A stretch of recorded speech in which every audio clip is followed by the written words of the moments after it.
Hey, just a quick video today. There was actually a mod released for River City Girls. Now, when I booted up the game, I was able to skip the intro and the logos. If you played this game, you know that the logos are unbearably loud for no apparent reason. Even on the Switch, like when you have your volume down pretty low, you can still hear the Way Forward and ArcSys logo like way louder than anything else. But it actually has a lot of other nice features as well. One of the first things it does, besides allow you to skip the cutscenes, is it allows you to unlock Kunio and Ricky on the new game files. So you can actually play them from a fresh file instead of just New Game Plus. As you can see, you've also got PlayStation buttons as well. That is something you can enable in the options yourself.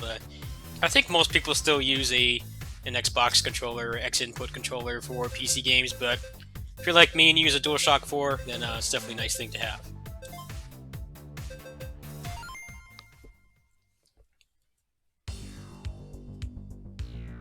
So one thing that's changed here, you see if I try to go into this door, it says L1. Basically what the modder did was he made it so that you can change the interact button. This also changes how you pick up items as well, so you'll actually be able to use your light attack button over enemies instead of instantly picking them up.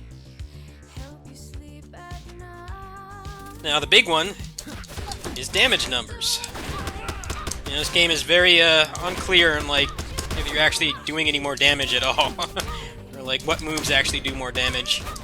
You can see the tornado, as much as people are complaining that it's broken, you still have to actively chain something into it, because it's only doing about 20 damage, which I have pretty much max stats right now, or close to max stats. It's maybe 3 punches worth, but the Tatsu does 60 damage. So this is why on bosses, we now know that you want to get as many heavy attacks and specials into a combo as possible to maximize your damage cycles, or damage phases.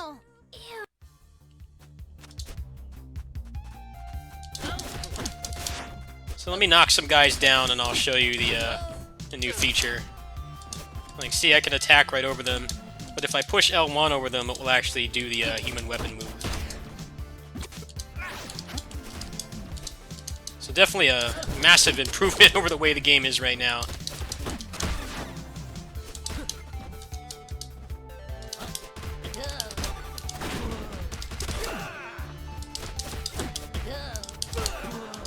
So you can see one heavy attack does about as much damage as almost a full S string.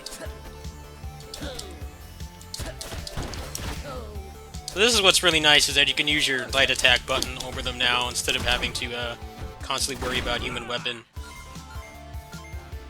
Now, you know me, I love responsive cancels and everything, so I actually talked to the developer of this mod, and he said he's going to look into adding dash cancels and the quick step cancel, like this move right here. It's going to look into making you be able to cancel into those. So when that happens, or if it does happen, I'll definitely let you guys know. There's also a frame rate limiter as well. The PC version in particular seems to have issues with certain things, like using the assist and the throws. A lot of people have problems with the air throws in the first place, but it's even harder to do if you're running the game at arbitrary frame rates. So you can also limit it to 60 FPS that way if you want. I actually haven't messed with that yet. That may be something I have to do until they patch the game. In terms of longevity for the mod, he said that basically anytime if they do decide to patch the game, that it will break it, but he said that it won't take it more than a day or two of work to fix it. I guess he coded it to be as non-intrusive as possible. So it's definitely something you should install if you're still playing the game.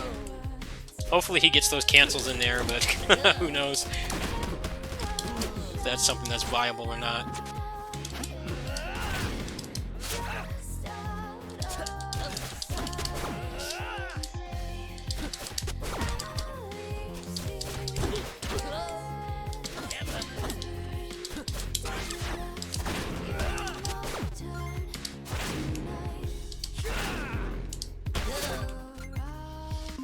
So that's basically it. It doesn't really do a whole lot of other interesting things right now, but being able to skip the cutscenes, also, when you get into a boss fight, actually, let me show one of the quick cutscene skips really quick. Should just be over here. Basically, you can press start and you can skip all the cutscenes instantly. So no more having to hear Yamada talk about how he lost his girlfriend and his best friend every time you fight him. So if I do speedruns for this, I probably would not submit them to the leaderboard because I'll be using this mod. Seems like most people that are speedrunning this are just running New Game Plus with super items, which takes the fun out of the game, in my opinion. So I don't particularly care about being on the leaderboards. But I'll probably do a speedrun once the mods are all completed.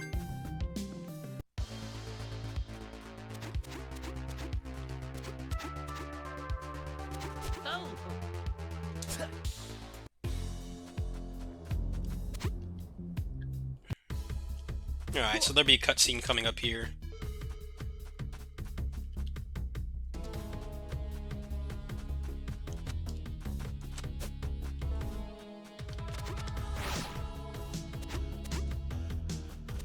Or not.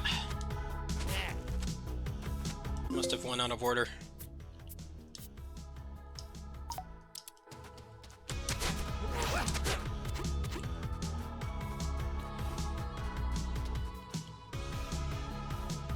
Alright, well I don't know why the cutscene isn't triggering, but basically you'll just push start and it will skip it, so it's actually quite nice.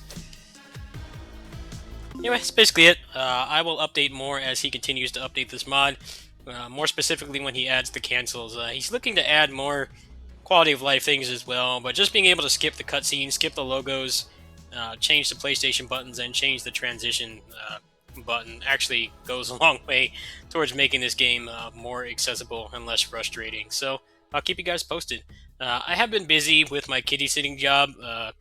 It's increased. It's pretty much doubled. My shift has doubled compared to last time because there's new kittens now and they require more care. So I haven't really had a lot of time to game, especially since I have to go over there twice a day. It makes it really hard to like sit down and do a stream and stuff, but things will calm down in about 2 weeks, so it'll probably be just small stuff like this between then. However, by the time that it does end, I should be Gunvolt should be out. Contra Rogue Corp, I actually paid for that because I got a donation. Some other stuff will be out as well, so I'll see you guys then. Peace.